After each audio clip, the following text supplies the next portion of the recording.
everybody. My name is Lauren King. I'm the Semperfit dietitian here at Quantico. Do you guys know where my office is? Anybody know? No? There you go, in the gym. So as soon as you go in the front doors of the gym, there are double doors on the left-hand side of the front desk. That's where Veronica and I, both our offices are. So mine's the first one on the left and hers is the second one on the left, okay? So the reason I'm telling you that is that in addition to coming out and doing briefs, talking about nutrition to you all here, you can come to me for a one-on-one nutrition counseling too. And so for active duty, it's free. You can come back to see me for follow-ups too, so we can follow up then on your goals and see how you're doing with that, okay? We have different testing within the gym too. Veronica might talk a little bit more about doing fitness assessment with the trainers. So that's looking at the different aspects of your fitness level. And then also body fat composition with skin fold calipers is one thing we can do at the gym. We can also do resting metabolic rate testing. So that is actually measuring how many calories your body burns in a day. And then based on what your goals are, so whether you want to maybe gain muscle, maintain your weight, lose weight, it's going to give you a goal as far as calories in that day. Okay, so that's a really good tool, especially if you're wanting to lose weight to come and do at the gym. Okay, so without further ado, we're going to be talking about injury prevention today when it comes to nutrition. And then I'm going to hand it over to Veronica, and she's going to be talking about physical fitness, specifically stretching that you can do. Okay. So with injuries, a good point to tell you all today is that musculoskeletal injuries create more of an ongoing threat to the health and readiness for you all, our U.S. Armed Forces, and really any other medical condition, okay? So it's a really big deal. Typically, the causes of exercise injuries, I'm going to let Veronica talk about the first couple things that are up here in black. But when it comes down here to the nutrition and other aspects of health promotion, because in the health promotion office we also do tobacco cessation classes as well, but tobacco use. So why do you think that tobacco use would have an effect on your injury? Why do you think that is? It weakens. Say it again. It makes everything weaker, I guess. Okay. So what about what organ does it mostly affect if you're smoking? Your lungs, exactly, right? So maybe not as enough oxygen and other toxic compounds that you're putting into your body too, absolutely. So those are things to think about. They did do research in recruits at the recruit depot, and they did find that recruits that came in that were smoking, of course you can't smoke when you're doing training, but the ones that did come in smoking had the highest rates of injury while they were in training, okay? So that's one thing to think about. You know, I know most of us don't think about it affecting, you know, our injury or rate of injury, but it can. Poor nutritional status, which we'll talk about. So I'm going to give you a ton of helpful hints as far as how to improve your nutrition to decrease your injury rate.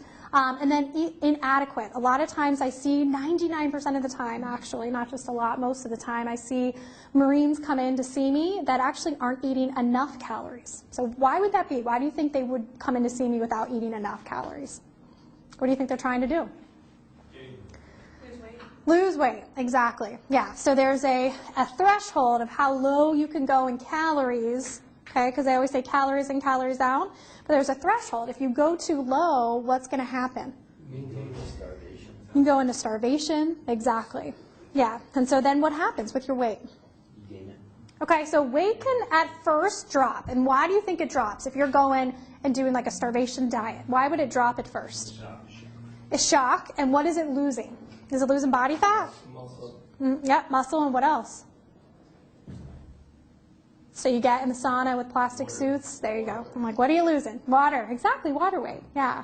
So after too many days, weeks, months of doing that, your actual metabolism stops or slows because it's saying to itself, our bodies are incredibly smart, so it's saying, you are telling it, we're not eating enough calories just to maintain weight, just to maintain homeostasis, okay? So what do you think the priority is going to be? Is it going to be your heart pumping, lungs breathing, brain functioning, or losing body fat? Functioning. Exactly, functioning. So those calories will go to that, and the calories will stay on your body, okay, hold primarily as body fat in order to survive. Does that make sense? Okay, so that's one of the things that I see. And then especially improper carbohydrates too, that's a big one. So symptoms of overtraining, just how you'll feel, decreased motivation, even weight gain, like we said, sometimes that could be a case. decreased physical performance, feeling extremely tired. The Marines that come in to see me that are trying to lose weight have dark circles. They're barely staying awake during our sessions. And it's because if you're not eating enough and you're over-exercising, okay, so that could be maybe 2-a-day workouts, if not more, because sometimes they're working out 3 times a day. And then what do you think happens with their sleep, too, their sleep cycles? They're horrible, right? They're not sleeping. Yeah. So depression can then set into, because if your brain isn't getting adequate sleep, it's not going to function as well. And then, of course, increased injuries, because if you're tired and you're exercising, what's going to happen, or what could happen? Yeah, you're going to do it improperly, or you're going to want to get it over with quick, so you're just going to go through those motions quickly, which increases your injury rate, okay? So this is some information about what to eat before exercise and after exercise, okay? Before exercise, what are these foods? Are they carbs, protein, or fat? Banana, fruit, bagel? Carbs. Why do we need carbohydrates before we work out? Energy. Exactly, energy, right? So glucose is what our muscles thrive on, same with our brain. So we need to get some glucose in. So what if you PT at 5 in the morning? What can you do before? What could you have? What do you think on this list? Yeah, so banana, fruit, even like fruit juice, just a small cup, so 8 ounces. So 8 ounces is like half of that monster drink, okay? Orange juice, apple juice, okay? That type of thing, because it goes into your system quickly. Some of us, if you eat right before you exercise, like I'm one of them, it will come right back up. Now, my body doesn't like it. Others can eat, I've heard Marines eat, full breakfast, eggs, everything, and still work out fine. So it really just depends on your body, but getting something in before, because when is probably the last time that you've had anything to eat if you're working out at 5 a.m.? The day before. Yeah, the day before, right? So your body's on a fasted state. So getting something in will help, okay? And then after exercise, what does everybody always think of that we need after? Protein, right? We do. We need protein. It helps with that muscle synthesis, okay? It helps with muscle soreness as well after a workout. But we also need carbs. Why do we need carbs after? Because you just burned all your carbs. You burned them, right? You went through them, okay? Especially if you're doing 2-a-day workouts, okay? Or if you have a very active MOS. So maybe even if you're just standing, that's activity, okay? So that would mean carbohydrates, so you have energy after, okay? So that would be things like chocolate milk. A lot of our Olympic athletes like chocolate milk after. So why chocolate in the milk? What do you think? Why would you not just want regular milk? The carbs and the sugar. Exactly, the carbohydrate, right? It increases the amount of carbs. Peanut butter and banana sandwiches. The reason why is protein so used? Why is it used all the time after workouts? What do you think? Restore. Yeah, so restoring muscle, okay? It's easy. It's very easy to have protein powder, in a cup and fill it with water at the gym and use that after, okay? But what else do you want to have with that protein to make sure you get enough carbohydrates? What could you do? You could mix it in milk. I know some Marines that actually mix it in juice. I don't know how that would taste, but they've done that. And then what else could you have with it? What are some things here? Maybe even a banana or a piece of fruit with it, because that's easy enough to have in a gym bag too. Okay, so you want carbs and protein after you exercise. Okay, so what does this have to do with injuries? How could that help? Well, milk will keep your bones stronger. There you go, okay? And that's actually a really important piece. I'm glad you brought that up, because what we're seeing too is osteopenia, which is the beginnings of osteoporosis, even in male military members too. And so one of the things I think is because they're over-exercising and under-eating when they're cutting in calories. Because do you guys know what organ in the body that, other than your bones, that has to have calcium? Our muscles, and our heart is a muscle, okay? So what do you think the priority is, our bone or our heart?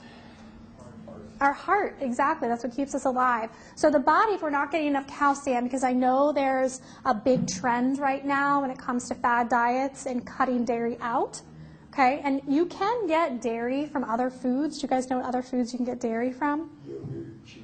Okay, but if you cut dairy out, No. Soy.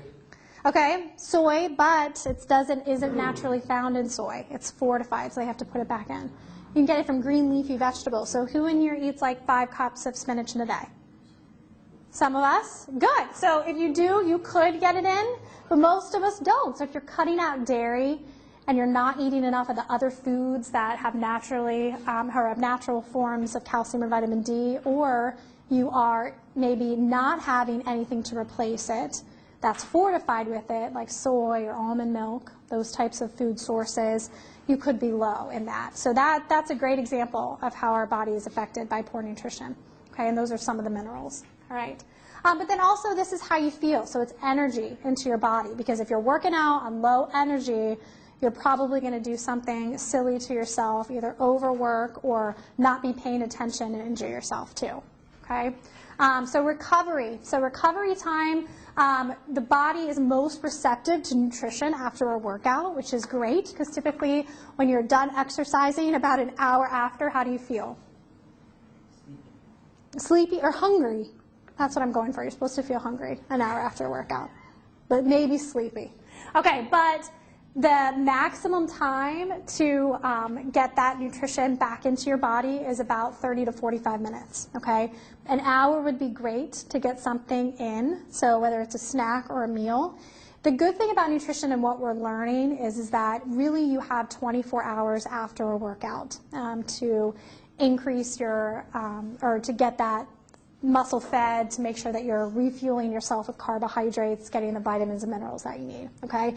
But you got to think about that. That's really the best time when your body is just vying for nutrition, is about 45 minutes after a workout. Any questions on that? No? Okay. So how many calories do you think you burn in an average exercise session? So if you were to go over to the HIIT center and do an hour-long, 45-minute hour-long, high-intensity tactical training session, about how many calories do you think you'd burn? Does anybody have like a Fitbit on when you've done that? 240, okay. 400, 600, 500. Yeah, good guess, yeah. So it's about 500 calories. So it's a lot of calories. So if you're eating a low amount of calories and then you're exercising on top of that, really not enough calories to get. So then you go and grab a burger, fries, and a Coke for lunch. So this calorie range is going to be around 12 to 1,400 calories. Okay, so a lot of calories. So if you think about, putting, food in, food out, okay, you have to think about exercise too. And yes, you're burning 500 calories, but if in one meal you're getting 1,200 to 1,400, you could still be getting over what you need for the total day. Does that make sense? Okay. All right, so you can't outrun a bad diet. So there's good old Ronald McDonald. Okay, so more on nutrition, eating breakfast. So who eats breakfast in this room? Okay, pat yourself on the back for eating breakfast. That's important. So why is it important to eat breakfast? Kind of like why it's important to eat before an early morning workout. What do you think? Get your body going. Yeah, it gets your body going. It's that, why is it called breakfast? Breaking the fast, okay, of that next morning. Did a light bulb just go on? Yeah, good. Okay, so low energy, it breaks down muscle for energy too, because that is our body's main energy source on a fasted state. Our body does use a little bit of body fat, but it's mostly going to be muscle that we're using to fuel ourselves, especially during high-intensity exercise. Poor exercise performance, there have been numerous studies on mental performance too when it comes to fueling ourselves at regular intervals and eating breakfast. Kids do a lot better on tests and in school when they eat breakfast in the morning, okay, because they have the energy to focus. So in comparing yourself to a car, it's basically like driving a car on fumes, right? It's not going to perform at its best, correct? So your bodies won't, okay? All right, so examples of a good breakfast. So this is like a dream breakfast. If a dietitian had a dream breakfast, this is what it would be composed of, okay? You would have all 4 of these things. I think, though, getting at least 2 of these things, one being a protein source, you're doing pretty good, okay? So the first would be protein, okay? The basis of most meals is protein, like at lunch and dinner. Because in America, most of us are carnivores, and most of us think about, okay, what's going to be the protein and then the sides to go with that meal, correct? Yeah. So at lunch and dinner, it's a little easier to get the protein in, but you want to get protein in at breakfast. It actually helps with satiety. Does anyone know what satiety is? That fullness feeling. So like that's where the word satisfaction comes from. That satisfaction feeling, okay? Also, it helps with metabolism throughout the day, too. It bumps your metabolism up a bit if you eat some breakfast in the morning. So protein sources. It doesn't have to be bacon or sausage in the morning. There's eggs, yogurt, milk, cheese, nuts and seeds. That can count as protein sources as well, okay? Then some type of a whole carb. So what would be a whole carb? You can read the slide, but what do I mean by whole? Okay, so natural. So natural would be whole wheat or whole grain, right? So those types versus the processed white breads that you see out there, okay? So some type of a whole. So oatmeal would be a good example of that too, okay? Then fruit or veggies, so any of them, any fruit or vegetable. I don't care if it's fresh, frozen, I mean even canned is better than none, okay? And then healthy fat. So why does healthy fat, having enough not only body fat on your body, but healthy fat in the diet, what does that have to do with injury prevention?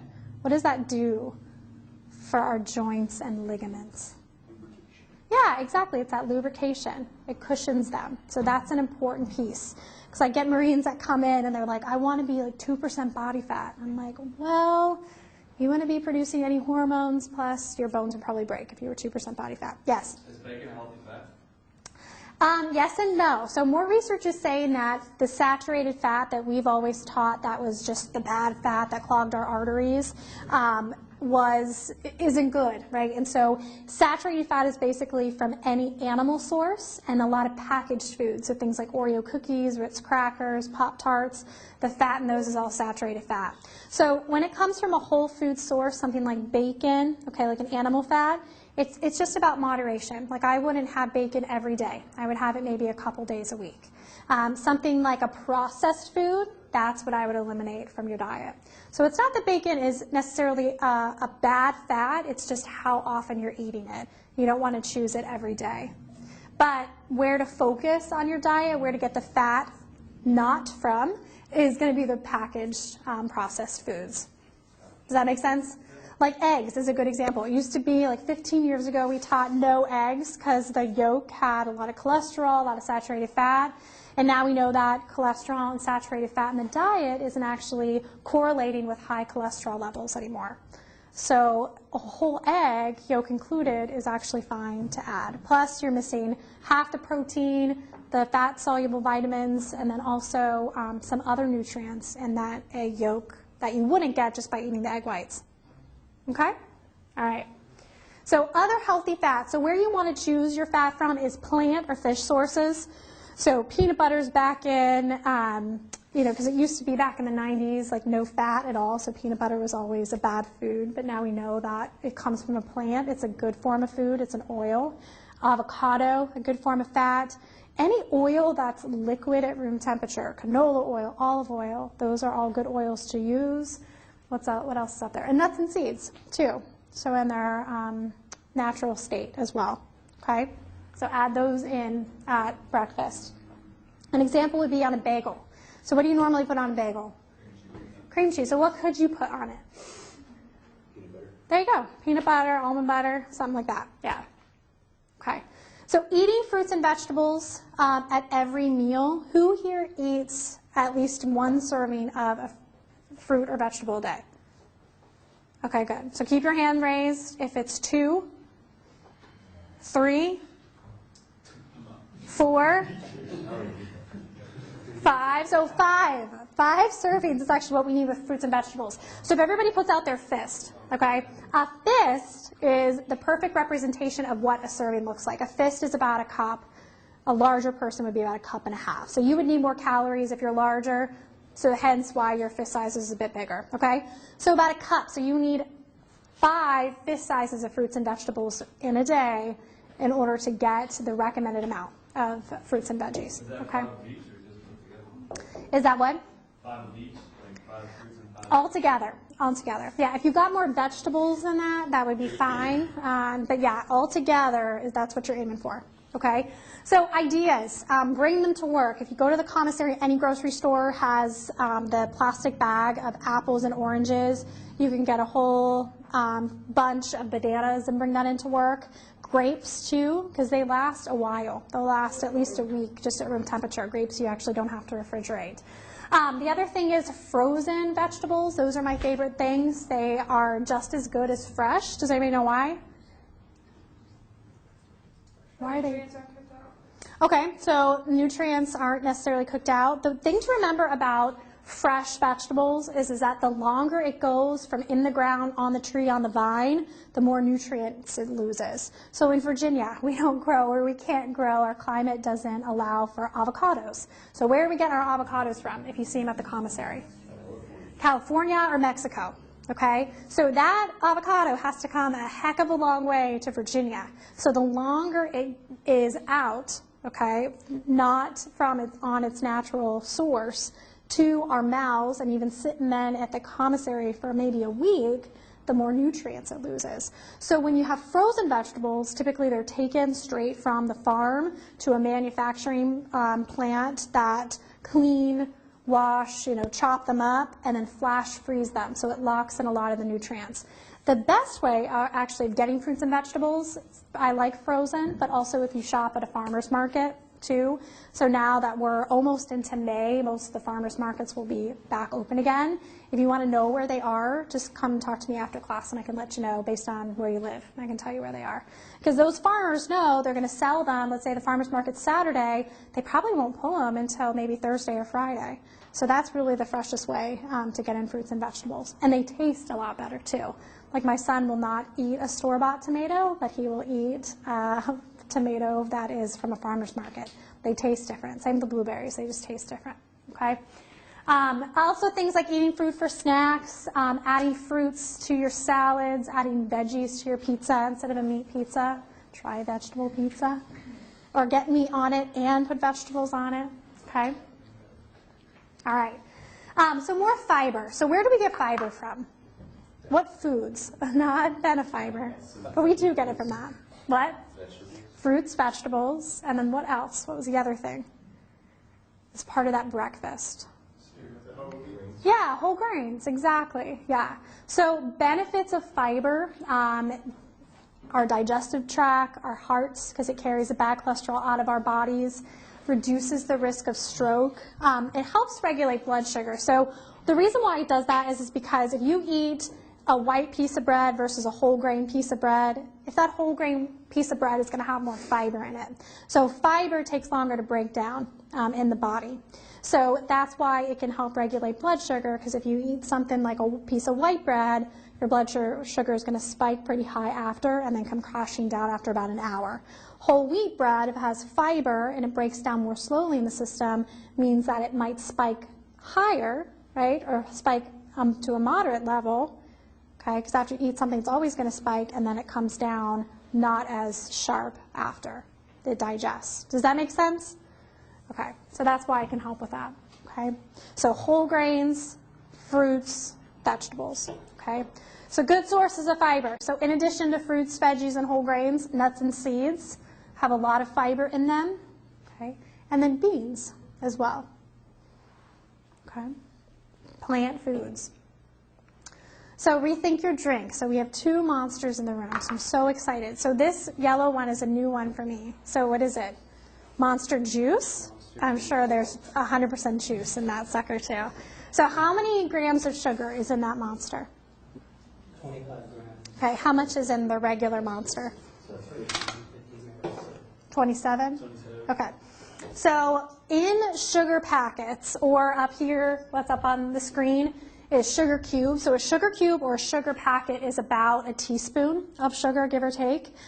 So in each 4 grams of sugar in a drink or in a food is 1 teaspoon of sugar. Okay, so you can look now at any nutrition facts label, look at the amount of sugar, and if you divide by 4, that's going to give you a sugar cube or a teaspoon or a packet of sugar, okay? So in the monsters, if you do the math, that's about 13.5.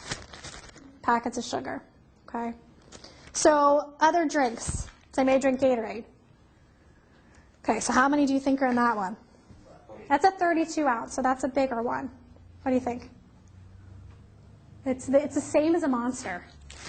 Okay, it's 13 and a half packets of sugar. Okay, what about McDonald's? McDonald's sweet tea will blow your mind. So this one is with ice. So with ice, how many packets of sugar do you think? So it is that without ice. It's 27 and a half without ice.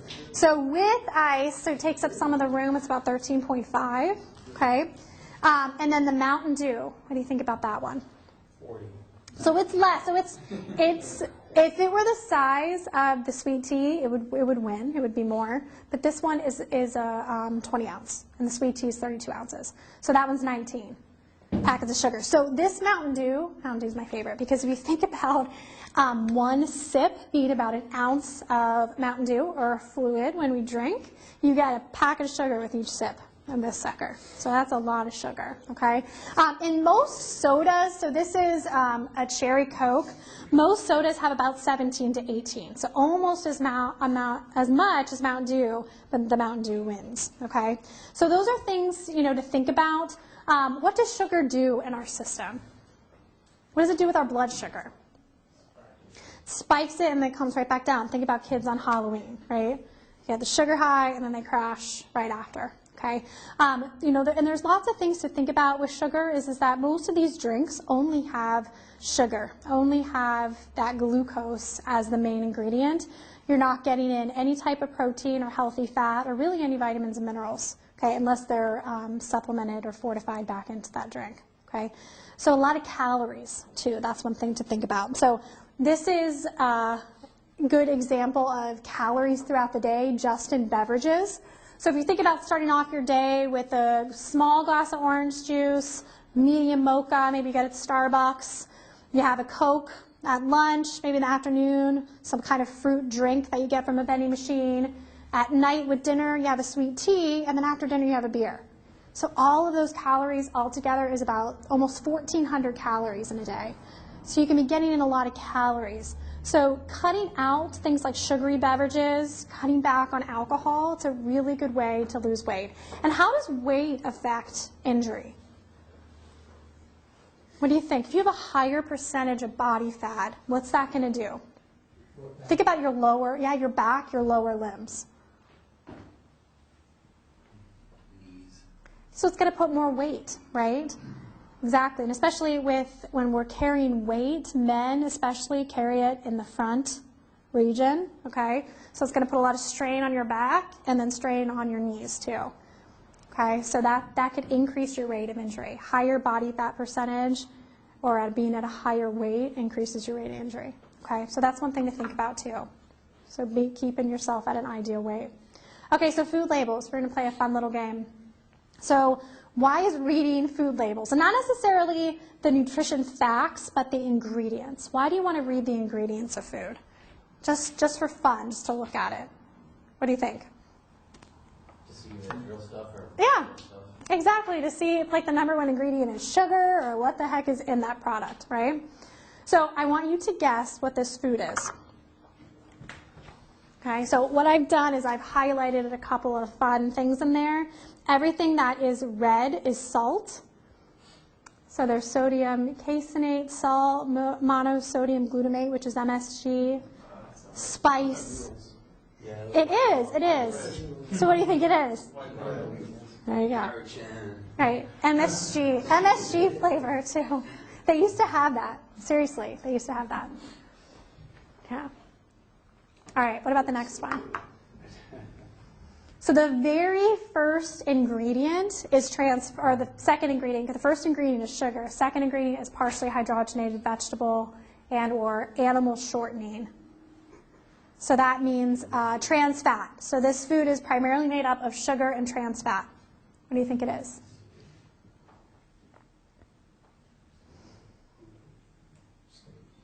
And this is interesting. If anybody's a vegan or knows a vegan too. Yeah. Exactly. It's little donuts, right? This is scary. Did you read the ingredient list this morning? Your Little Debbie's? So, that's really one of the reasons, because our quick, easy foods in this country are mostly processed junk. So if you need to pick up breakfast quickly, what is at like the 7-day stores, our shop ats, that you could get for breakfast? Tornadoes. Not a tornado. That isn't processed. We're talking about, this is a nutrition class. We're talking about healthy food. Got it. So not Pop-Tarts, not donuts, not tornadoes. They have fruit. They have fresh fruit. What else do they have? They have those snack packs. They have snack packs that have what in them? Everything, protein. Everything. Okay, so like cheese, crackers, almonds. Yep. So you can get a trail mix.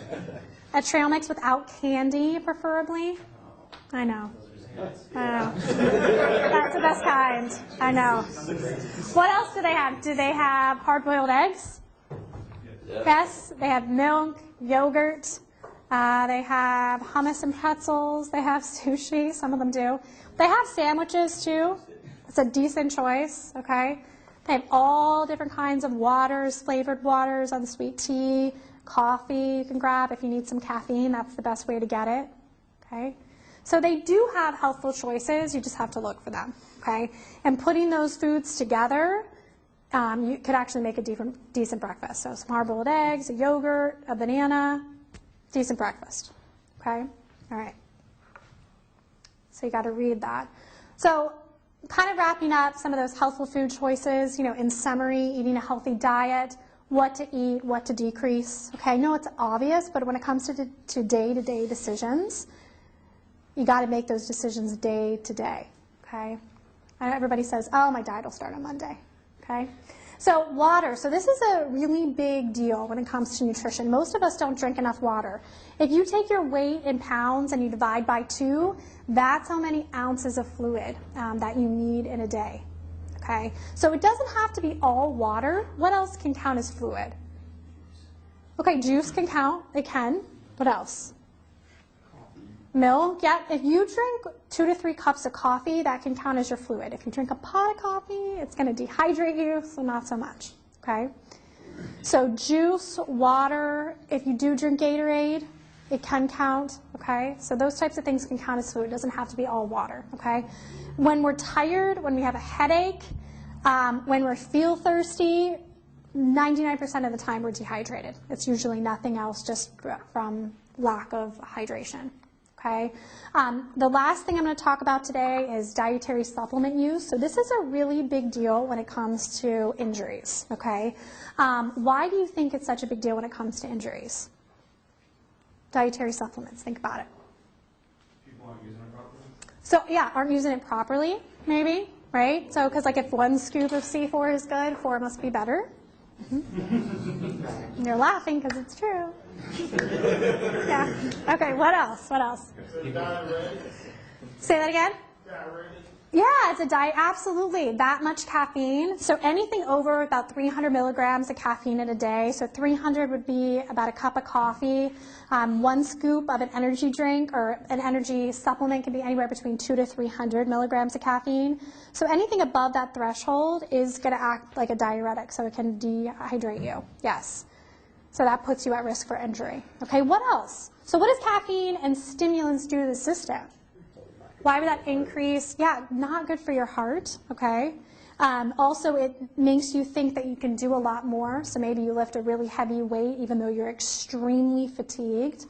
So that could cause an injury too. So that's why it's a big deal to think about the supplements if you do take them, how to be an informed consumer, okay? So some of the side effects that we've seen from supplements are things like high blood pressure, okay?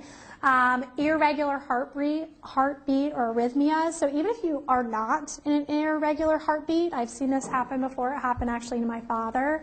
He plays tennis and he was drinking like a monster before playing tennis, and it put him into an irregular heartbeat. And he then had to have surgery to fix it. Okay, so you have to be really careful. So even if you're not in an irregular heartbeat, your heart's working 100%, that much caffeine plus activity can put you into an irregular heartbeat. Okay. Dehydration, and then liver and kidney disease, okay? We really have to protect our organs. And when it comes to dietary supplements, it's not just the caffeine, but then the other stimulants that they put in them and the other ingredients. So the most problematic supplements, you really have to ask yourself why you need these supplements, why you're taking them, because you likely don't need them. And really think about the ingredients. Is bodybuilding, because what do you think are in those? Could be hidden what? Hidden steroids. Okay. Also weight loss, what do you think are those? Weight loss pills, pre-workouts, diuretics, okay, stimulants that have never been tested before. And then sexual enhancement, or testosterone boosters. What are in those? Not testosterone. It's going to be stimulants, because the point is to get your blood flowing, okay?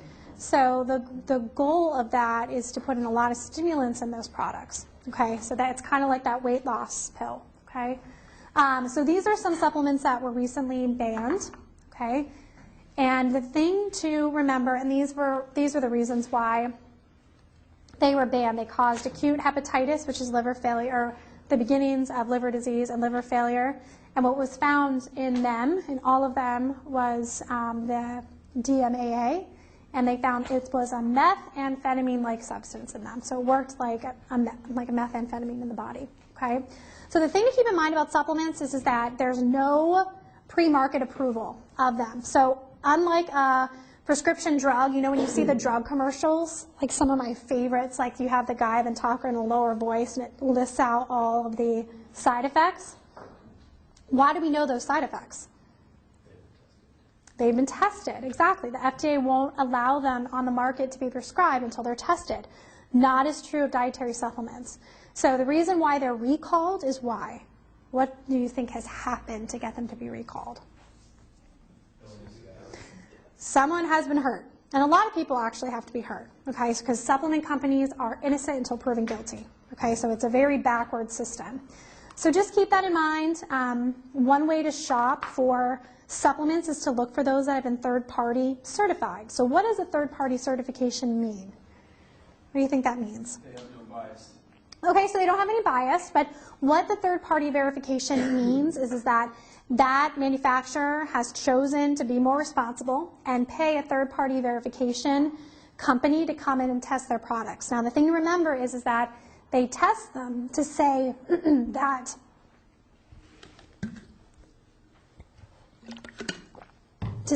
what is in them is actually in them. So if one pill says 5 milligrams of vitamin C, each pill actually has 5 milligrams of vitamin C.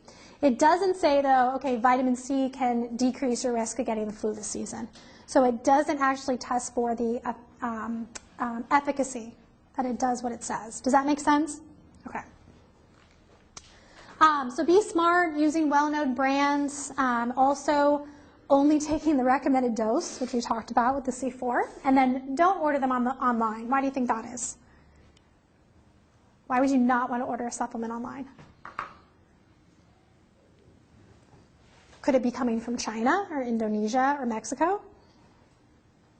Yes, it could be, right? So we don't know what has been banned in those countries.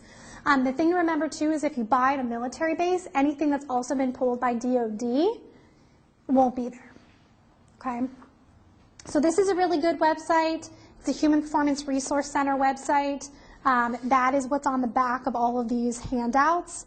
Really good website to use for nutrition information, and then Operation Supplement Safety is on there.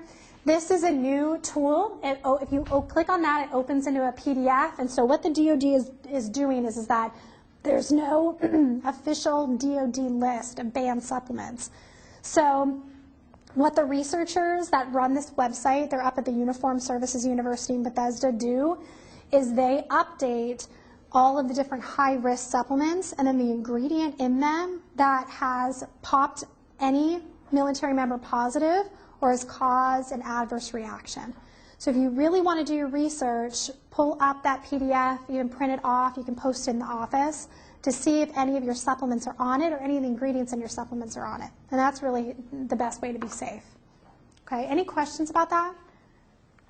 No? And come over and get any of these handouts that you want. This one's specifically for my energy drinking Marines that are in the room. Okay? All right, so just to wrap up, rethinking what you're drinking, make sure you're eating breakfast. Think about if you have any fruits and vegetables in your day and how you can increase those. Really thinking about how your nutrition relates to your physical performance, okay? Not only for PFT and CFT season, but just overall, how your body works, okay? All right, thanks for having me.